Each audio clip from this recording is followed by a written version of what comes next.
Yeah, just a quick review of the book, 6 Weeks to Golf Fitness, subtitle How to Get Healthy and Fit and Hit the Ball Farther Than Ever, or Further Than Ever, I should say. Yeah, basically the book's divided up into 5 sections. I'll go over each real briefly, just to give you an idea what's in the book. First section is before you start, and then the second section is your 6 week plan. So the book jumps right in. Goes over things in this section like all the equipment you'll need, warm-up routines, has a beginner circuit, an intermediate circuit, and an advanced circuit. So I really like the different levels. Something for everyone. Then it has stretching routines. The third section is pre-round warm-up. Fourth is a bonus section where they talk about eliminating your aches and pains with self-myofascial release. So there's different techniques you can use to treat muscular problems. And then the fifth section is a reference section. So yeah, just a few comments. I think that the pictures, they have great pictures of the exercises, which is key. A lot of books don't even have pictures, and they just have descriptions. But this book has some good pictures. And I also like the different levels. So that, like I said, they have a beginner, intermediate, advanced. So no matter what, because some people are in a little bit better shape, maybe the beginning level is just not, doing it for them, just too easy. You can move on to the intermediate or advanced. So that's the good thing about not having just one set program. So this actually divides us up into 3 different types. Yeah.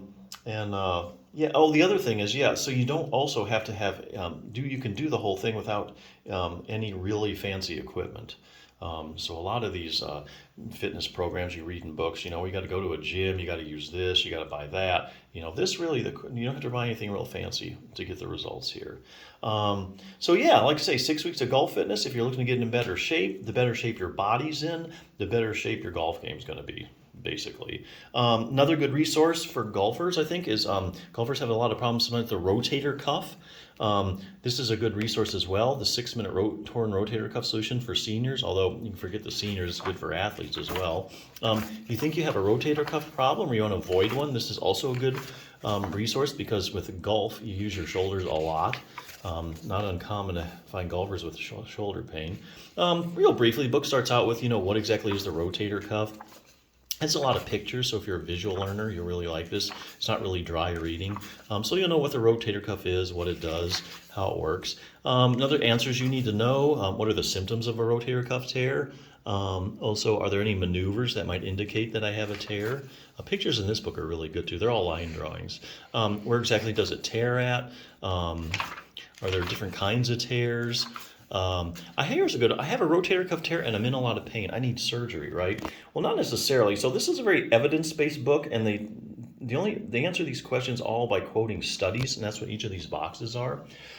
And the boxes are all in layman's terms, so there's nothing really too technical. So to answer this question, basically you look at studies where they take, say, 100 people with torn rotator cuffs, and you find out, you run a pain scale, how bad are you hurting, 0 to 10, and then you look at their tear size, and then you see, is there any correlation between tear size and how bad a pain you're in? Well, come to find out, this research has actually found people with big tears that don't have any pain, so you can actually have an asymptomatic rotator cuff tear.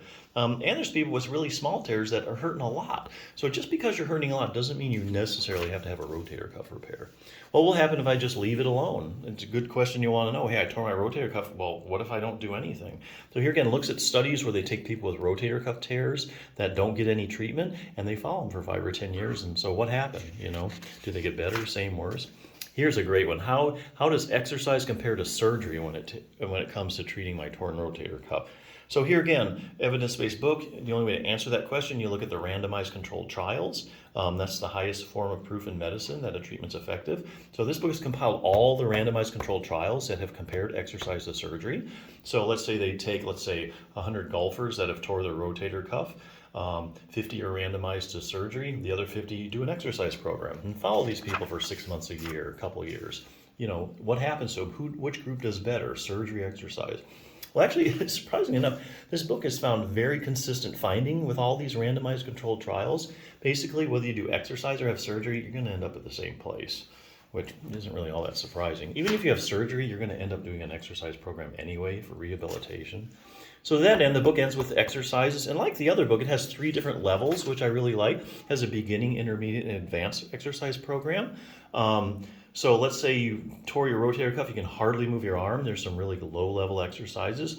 Or if you're in a little better shape, let's say you haven't torn it, you want to prevent it, you can use the intermediate or advanced program. So yeah, just some, I think if you have shoulder problems, actually if you have any kind of shoulder problem, you can't go wrong by strengthening your rotator cuff.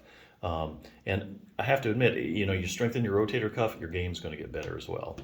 Muscles in better shape, move your arm better, more stability in your shoulder, everything's going to get better. So just another resource for golfers. But yeah, if you're looking for a whole body exercise program that's easy to do, I think this is a good resource. So definitely check it out.